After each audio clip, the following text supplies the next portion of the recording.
Hello दोस्तों, आप देख रहे हैं ईआर मैक त्रिपाठी चैनल। और आज हम लोग बात करेंगे कि वॉशिंग होस्ट को किस तरीके से इंस्टॉलेशन होता है और क्या इसके बजट आते हैं। तो क्वालिटी की बात हम लोग नेक्स्ट वीडियो में करेंगे, क्योंकि क्वालिटी सेंसिटिव मार्केट है। हर कोई चाहता है कि अच्छे क्वालिटी में और लो प्राइस में मिल जाए। तो ऐसा नहीं होता, लेकिन हम लोग 50-50 का लेके चल सकते हैं कि थोड़ा सा अच्छा क्वालिटी भी मिल जाए और थोड़ा अच्छा हमारा प्रोडक्ट भी रहे। अगर आप ज़्यादा बेहतर में जाना चाहते हैं, वो बेहतर का भी सजेशन हम देंगे, वो सारी चीज़ें हम लोग बात करेंगे। लेकिन इस वीडियो में अगर आप लास्ट तक रहोगे तो वॉशिंग होस्ट को किस तरीके से इंस्टॉलेशन करते हैं और क्या इसकी बजट हो सकती है, वो सारी चीज़ें इस वीडियो में कवर करी जाएगी। तो आई होप कि आप इस चैनल पे अगर आए हो तो सब्सक्राइब ज़रूर कर लीजिएगा, जिससे हमें मोटिवेशन मिलेगा और मशीनरी से रिलेटेड आपको नॉलेज शेयर करते रहेंगे। और अगर आपको गैरेज रिलेटेड कोई भी मशीनरी की ज़रूरत पड़ती है तो आप कांटेक्ट भी कर सकते हो एज ए सजेशन और एज ए कोई भी रिक्वायरमेंट अगर आपकी है तो अगर बात करें वॉशिंग होस्ट की, तो इसके लिए करीब करीब आपको जो एरिया की रिक्वायरमेंट होती है वो आपको 14 बाई 20 की एरिया चाहिए होता है। अगर आप वॉशिंग सेटअप में होस्ट को लगवाना चाहते हो तो आपको जो चौड़ाई होना चाहिए वो 14 फीट का होना चाहिए, और उसके लिए जो लंबाई होनी चाहिए आपके पास वो 20 फीट की होनी चाहिए। ये क्यों होनी चाहिए उनको भी समझ लेते हैं अभी। क्योंकि जो आपके फार्चूनर या बड़ी गाड़ियाँ हो गई, उनकी जो रेंज होती है 18 से 20 के फीट की रेंज होती है, इसलिए आप 18 फीट तो रहती ही रहती है, तो इसलिए आपको 20 फीट की कवर लेनी है। और अगर चौड़ाई की बात करें तो मैक्सिमम जो कार की चौड़ाई होती है वो 7 फीट के अराउंड होती है। लेकिन आपको 14 फीट इसलिए लेना चाहिए क्योंकि मार्जिन होना चाहिए। हर साइड से आपको 2 से 3 फीट की मार्जिन होनी चाहिए, जिसमें आपके लड़के या आपको अगर काम करना हो गया तो किसी तरीके की प्रॉब्लम ना आए वॉशिंग करने में। क्योंकि आपको इवन कार वॉशर को भी लेकर के राउंड अप करना होता है, फोम वॉशर को भी लेके राउंड अप करना होता है पूरे कार के आसपास। तो उसके लिए प्रॉपर स्पेस होनी चाहिए, इनफ स्पेस। तो आपको 14 बाई 20 का एरिया हो गया, पहली चीज़ जो ध्यान देने की है। दूसरी चीज़ जो इसमें इन्वेस्टमेंट है, आपका एरिया ज़्यादा लेता है। और दूसरी चीज़ है कि आपको पीठ बनवाना पड़ता है, इसमें इंस्टॉलेशन में गड्ढे कराने होते हैं। वो कितने कराने होते हैं, वो आपको 4 बाई 4 का 4 फीट चौड़ाई, 4 फीट उसकी लंबाई का स्क्वायर का गड्ढा कराना होगा 9 फीट का। उसमें आपका जो पिस्टन होता है वो जाम होता है, ठीक है। अब इसको जाम करने का भी, इंस्टॉलेशन का भी खर्चे होते हैं, क्योंकि अगर आप गड्ढा कराओगे वो सारी चीज़ें जो अगर हम ऑन एवरेज अगर देखें आज के डेट में, अगर आप 2 साल बाद देखो वीडियो तो थोड़ी सी चेंज हो सकती है, लेकिन अभी की डेट की बात करें तो आपका 20 से 25 हज़ार रुपये उसमें इन्वेस्ट होता है। उसकी मटेरियल में, उसकी मिट्टी को बाहर निकलवाने में, लेबर कॉस्ट हो गया, वो सारी चीज़ें जो है प्लस्तर कराने का आपका करीब करीब 20 से 25 हज़ार रुपये का ब्यौरा होता है इसमें। दूसरी चीज़ जो पिस्टन होता है वो भी आपको, कहने को तो अगर सर्च करोगे तो 50 हज़ार की भी मिल जाए, लेकिन अच्छे क्वालिटी के अगर लेते हो तो लाख रुपए की आपको पिस्टन पड़ती है वॉशिंग होस्ट की, वो भी विदाउट टीआरपी। अगर टीआरपी की बात करें, टायर रेस्ट प्लेटफॉर्म, वो क्या होता है, एडिशनल एक सपोर्ट होता है हमारे एच पे, जिससे कि जब भी गाड़ी आती है तो वो एक बैलेंस वे में हमारे लिफ्ट पे खड़ा हो पाए। अगर बात करें विदाउट टीआरपी, तो आपको थोड़ा सा केयरफुली काम करना होता है। केयरलेस अगर काम किए तो एक्सीडेंटल केस होने के चांसेस होते हैं उसमें।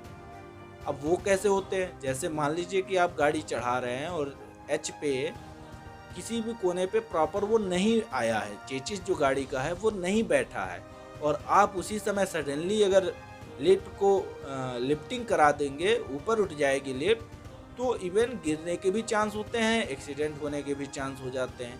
तो इसलिए इससे अगर ओवरकम करना है, इससे बचना है, तो आपको टीआरपी सजेस्ट किया जाता है कि भैया आप टीआरपी लगा सकते हो। आप एडिशनल लगा सकते हो, कंपनी लगा के दे सकती है, किसी भी तरीके से वो एज ए सेफ्टी के पॉइंट ऑफ व्यू से देखा जाता है। और उसमें वॉशिंग भी क्लियरली होती है। जैसे आप वॉशिंग करते हो उसमें मार्जिन 2 से 3 फीट मिल जाती है, 4 फीट मिल जाती है, जिससे आपको वॉशिंग करने में ईजी होता है चेचिस में।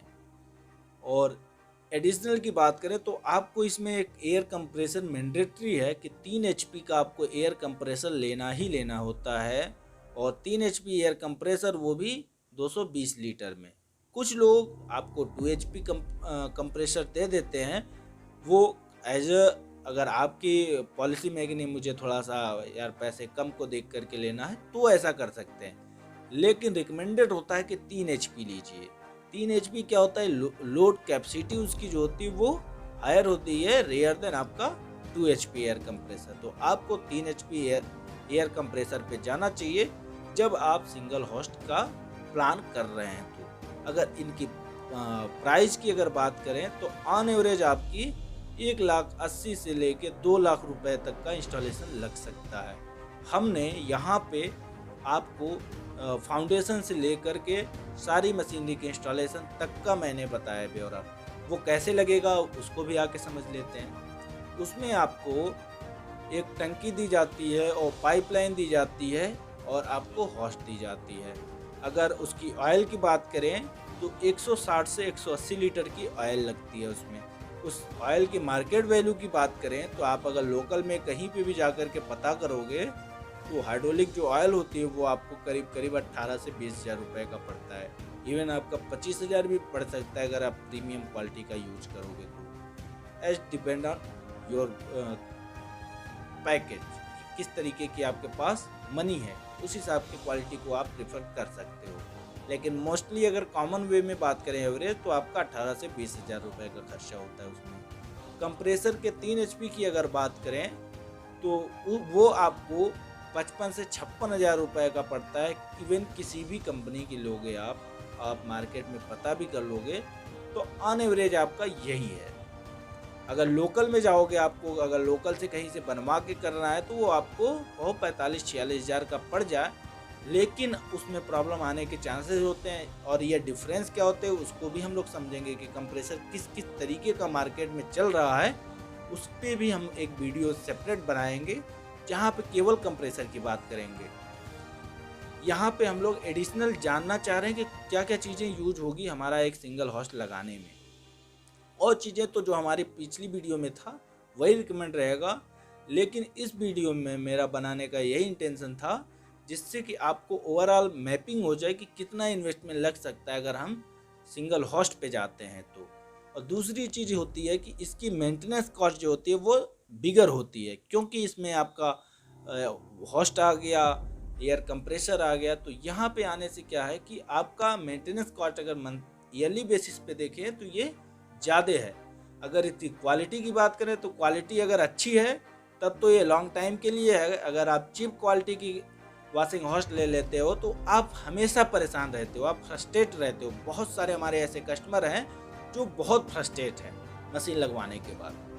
वो क्यों? क्योंकि वो चीपेस्ट पे गए, मतलब कम सस्ते वाले माल लेकर के आए।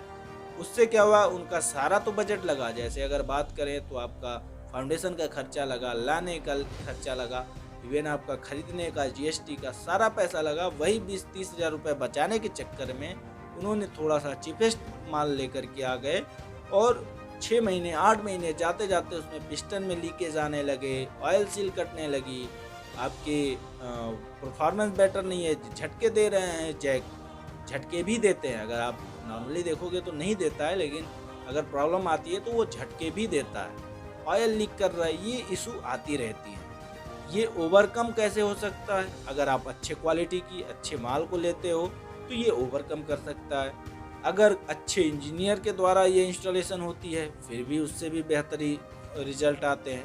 तो ये सारी चीज़ों पे डिपेंड करता है, लेकिन मोस्ट जो डिपेंडेंसी है वो हमारे क्वालिटी, क्योंकि वॉशिंग होस्ट की अगर बात करें तो वो आपका 10 से 20 साल चलने वाली मशीन होती है। वो कार वॉशर और एयर कंप्रेसर की जैसा नहीं होता है, उसको अंदर हम इनबिल्ट करते हैं तो उसके फाउंडेशन के भी खर्चे लगते हैं। जब भी हम उसको निकालेंगे तो उसके भी हमारे नुकसान होते हैं। और अगर मशीन ख़राब होती है तो कस्टमर से भी हमारे फीडबैक ख़राब होते हैं, कस्टमर भी हमारे आते हैं वो चले जाते हैं। तो बहुत सारी प्रॉब्लम फेस करते हैं हमारे जो बिजनेस ऑनर होते हैं। और सबसे लास्ट और सबसे इम्पॉर्टेंट चीज़ है उसको चलाने वाला कैसा है। अगर चलाने वाला ट्रेंड नहीं है तो एक्सीडेंट की जो पॉसिबिलिटी है वो 90% एबव हो जाती है। जब कोई अननोन पर्सन उसको चलाने आता है तो उसको परफॉर्मेंस का आइडिया नहीं रहता कि हमें लिफ्ट कैसे करनी है, डाउन कैसे करना है, तो वहाँ पे गाड़ियों का एक्सीडेंट होने के चांसेस हैं, गिरने के चांसेस हैं। अगर गिरती है तो वो सारे लोड हमारे ऑनर पे जाते हैं। तो आई होप कि ये चीज़ें आपको समझ में आई होगी। और अगर मैं बाइंड अप करूँ तो उसमें लास्ट यही सजेस्ट करूँगा कि ये आप तभी लगवाएं जब आपकी खुद की ज़मीन हो या आप rental agreement at least 5 to 10 year का कराए हों। 5 से लेके 10 साल का आपका एग्रीमेंट अगर हुआ है तब आप सिंगल होस्ट पे जाएं, रदर देन आपको सीजर लिफ्ट पे जाना चाहिए। वो पोर्टेबल होता है। पहले तो हम उसकी क्वालिटी की बात करेंगे और डिफरेंस की भी एक वीडियो हम बनाएंगे जहाँ पे वॉशिंग होस्ट और सीजर लिफ्ट का डिफरेंस बताएंगे। तो यहाँ के लिए बस इतना ही। Thank you to all my viewers, best wishes to you. और लास्ट में अगर इस वीडियो को देख रहे हैं तो सब्सक्राइब ज़रूर करिएगा, इससे हमें मोटिवेशन मिलेगा और अच्छे नॉलेज के साथ अच्छी चीज़ों को आपके साथ शेयर करेंगे।